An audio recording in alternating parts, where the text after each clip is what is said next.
Hello, all you train dispatchers out there. I'm Julian Ursig, and today we are talking about who are we optimizing for? So if you remember last time, we talked about the cost function and how it's our job as dispatchers to try to move our trains at a minimum of cost. So real quick review, our cost function is direct costs.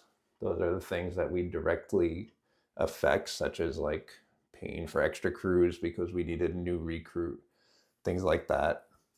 Indirect costs, those are things that the company pays for, but we don't directly see the consequences. That would be things like asset utilization, how fast we move trains affects how many locomotives we need to have. Things like that, we affect it, but we don't directly see the results immediately. And then external costs. These are things imposed on the company from the rest of the world. Things like legislation affecting how long we can block crossings for because people are mad that we block crossings or things like that. Now, our job as train dispatchers is to move trains at a minimum of cost. But this is a complicated question, as we've discussed, and how we do that affects on who we're actually optimizing for. This is not actually a trivial question. So let's use an extreme example just for illustration's sake. So let's say we have a passenger train, and on this passenger train is a person that's on their way to a job interview. And this is the job of destiny.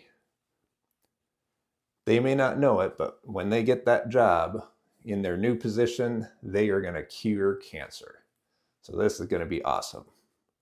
Of course, if the train is late and they miss their interview, they'll never get that job and cancer remains uncured. And so the world has to pay $1 trillion in medical costs, etc., because unfortunately cancer still is a thing.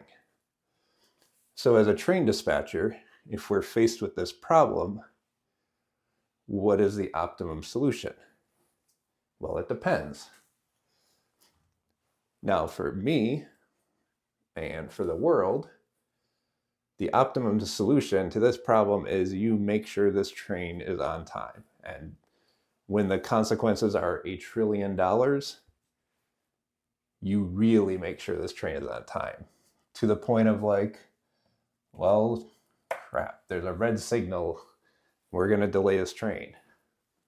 Well, if this red signal means they're going to be late, oh no, we're not going to delay that train for this red signal. We're going to say, blow by that signal, keep going, because the costs of being late are so high that it justifies taking risks that would normally be unthinkable. So this would be the optimum solution for the world, but it's not necessarily the optimum solution for the company. Because for the world, they get the $1 trillion benefit, but the company gets all the risk of blowing by that red signal. So if this train derails, we got unlucky and that red signal was red for a reason.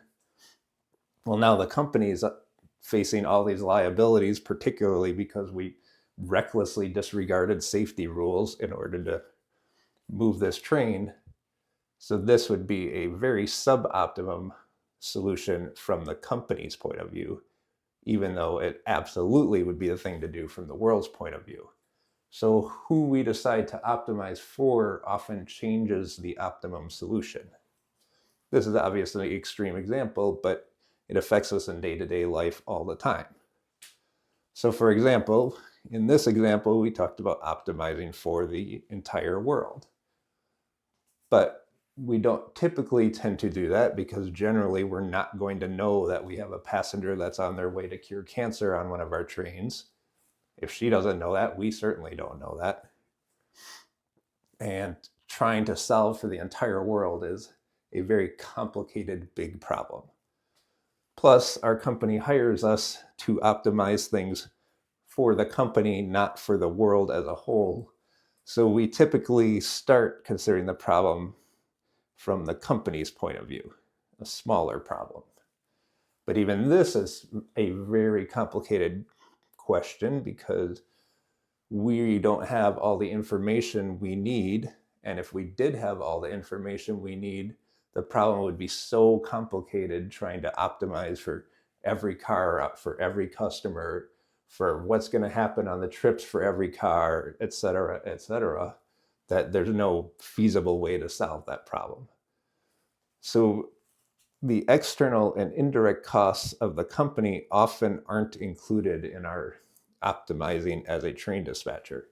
Whenever we can, it's good to do that because it benefits the company, but many of these are missed. So often what we end up doing is optimizing for just our department. So those tend to be direct costs, things like how many recrews did we need to use today? What was our velocity of our trains? How much overtime did maintenance away get, etc. But what's optimum for the department often isn't optimum for the company as a whole. So it's the problems now getting easier and more solvable and more measurable, but we're starting to get potentially less optimum solutions. We also can run into situations where we're measured as a department on goals like velocity. So we have an incentive to run the trains as fast as we can to terminals, even if those terminals maybe can't take the trains. It might not be the best for the company, but it's best for the department, and often we will optimize based on that. But even beyond optimizing just for the department, individual dispatchers can optimize for themselves. So for example, there may be some incentive program where if you don't have any rules violations, you get a reward. Well, as a dispatcher, I may see a situation that's real complicated that involves a lot of transactions and therefore risk for rules violations. And even though it would be good to do this move for the overall company, I might look at it for myself and say, well, I'm not going to do that because I'm actually optimizing for myself. This can become a problem if we have a lot of individual goals or penalties to where people have incentives to focus just for optimizing on themselves. In general, the smaller the view, the more narrowly we get focused, the easier to measure and solve the problem, but the solution is going to be increasingly poor. We'll get farther and farther away from actually minimizing our costs to move our trains. And this is a challenge that is faced by train dispatchers and railroad companies everywhere by the very nature of the problem. Anyways, I hope you found this interesting, and we will talk again soon. Thank you. 'Cause I got you on my mind, freight trains in my